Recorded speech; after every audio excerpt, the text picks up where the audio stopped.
नमस्ते मित्रों, मैं सुधीर वर्मा। मैं आप जैसा ही एक आम इंसान हूँ और मैं भागवत गीता पे बात करता हूँ। मैं भागवत गीता पढ़ा तो मुझे समझ आया कि मेरा जीवन इनसे मिलती जुलती हमारी ज़िंदगी है, जहाँ पे ज्ञान विज्ञान मन इंद्रिया इन सब के बारे में पहले ही बता दिया गया है, आज से 5000 साल पहले। और हम इसे कभी पढ़े नहीं, कभी हम अपने भगवान को जानने की कोशिश नहीं किया, क्योंकि हम अपने घर परिवार रोज़मर्रा की ज़िंदगी में व्यस्त हैं, या तो फिर हमें इसके बारे में कोई जानकारी नहीं दिया, कोई पढ़ाया नहीं स्कूल कॉलेज जैसे जगह में पे। इसलिए मुझे लगा क्यों ना हम इस पवित्र ग्रंथ अमृत तुल्य वाणी को आप सभी तक पहुंचाया जाए। मित्रों, यह एक बहुत पवित्र ग्रंथ है। इसके बारे में जानने का मतलब अपने जीवन को जानना है, और अगर अपना जीवन भविष्य जानना चाहते हैं और अपने जीवन में बदलाव, सुखमय जीवन बिताना चाहते हैं, सुधार करना चाहते हैं, तो हमारे इस YouTube चैनल को सब्सक्राइब कर लें। इस पे आपको संपूर्ण भागवत गीता का अर्थ, श्लोक का अर्थ समझाया जाएगा संपूर्ण।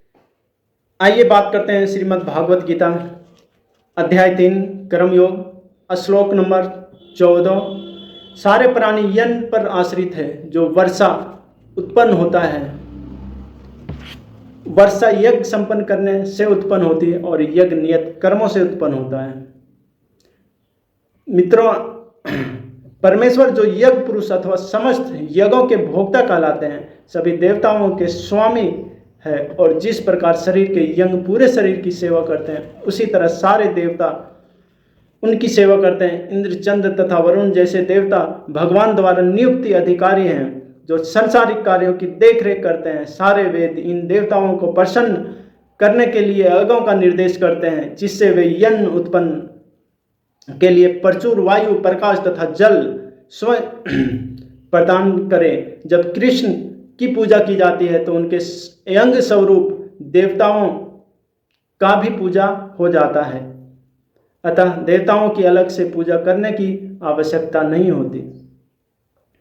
मित्रों, अगर हम कोई पेड़ लगाते हैं तो उसमें जड़ में पानी डालते हैं, ना कि हम पत्तियों में, लेकिन उस पत्तियों में उसका प्रोटीन चला जाता है, उस जल का शक्ति उनके पत्तियों टहनियों हर जगह चला जाता है।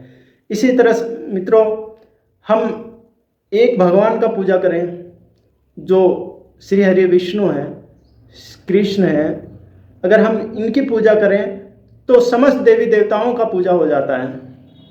अगर हम सिर्फ इनका ही पूजा करें तो समस्त देवी देवताओं 33,000 करोड़ देवी देवताओं की पूजा एक भगवान की पूजा करने से हो जाता है मित्रों। लेकिन अगर हम किसी एक देवता की पूजा करें, किसी भी एक देवता का पूजा करते हैं, तो सिर्फ और सिर्फ उसी देवता का पूजा होगा। और मित्रों, देवताओं के पास उतना शक्ति नहीं है कि वह किसी इन्हीं को वरदान दे सके।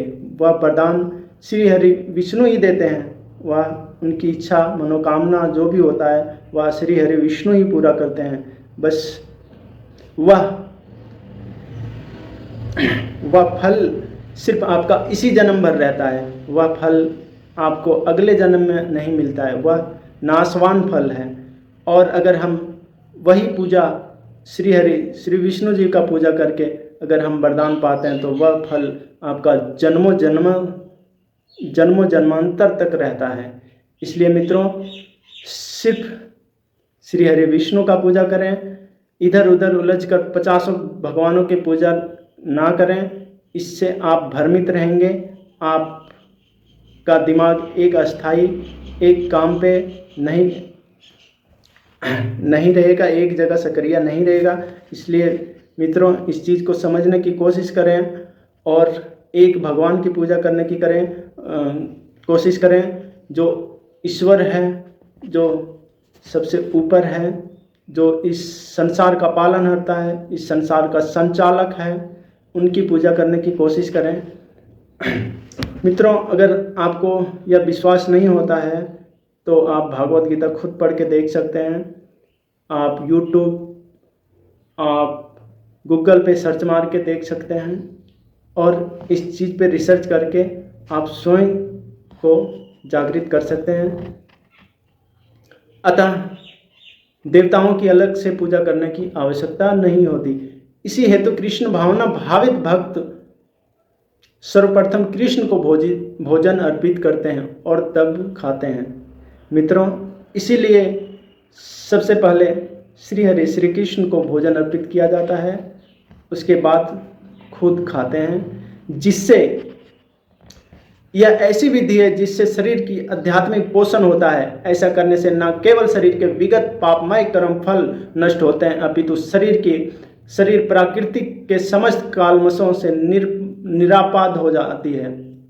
जब कोई छूत का रोग फैलता है तो इसके आक्रमण से बचने के लिए रोगानुरोधी टीका लगाया जाता है। इसी प्रकार भगवान विष्णु को अर्पित करके ग्रहण किया जाने वाला भोजन हमें भौतिक संदूषण से निरापाद बनाता है, और जो इस विधि का अभ्यस्त है वह भागवत भक्त कहलाता है। अतः कृष्ण भावना भावित व्यक्ति जो केवल कृष्ण को अर्पित किया गया भोजन करता है वह उन समस्त विगत भौतिक दूषणों के फलों का सामना करने में सामर्थ होता है जो आत्मा सचता करके मार्ग में बाधक बनते हैं। इसके विपरीत जो ऐसा नहीं करता वह अपने पाप पुण्य कर्म को बढ़ाता रहता है, जिससे उसे सारे पाप फलों को भोगने के लिए अगला शरीर कुत्ता सुअर के समान मिलता है। यह भौतिक जगत नान कालमशों से पूर्ण है, और जो भी भगवान के प्रसाद को ग्रहण करने के उनसे निरापाद हो लेता है वह उनके आक्रमण से बच जाता है, किंतु जो ऐसा नहीं करता वह कालमश का लक्ष्य बनता है। यन्न अथवा शाक वास्तव में खाद है। मनुष्य विभिन्न प्रकार के यन्न शाक फल आदि खाते हैं, जबकि पशु इन पदार्थों के उत्तिष्ठ को खाते हैं। जो मनुष्य मांस खाने के अभ्यासत हैं उन्हें भी शाक के उत्पादन पर निर्भर रहना पड़ता है, यानी कि शाक यानी कि घास पे निर्भर रहना पड़ता है, क्योंकि पशु शाक ही खाते हैं। अतएव हमें अंतगोत्वत खेतों के उत्पादन पर ही आश्रित रहना है, बड़ी बड़ी फैक्ट्रियों के उत्पादन पर नहीं। खेतों का यह उत्पादन आकाश से होने वाली प्रचुर वर्षा पर निर्भर करता है, और ऐसी वर्षा इंद्र, सूर्य, चंद्र आदि देवताओं के द्वारा नियंत्रित होती है। ये देवता भगवान के दास है।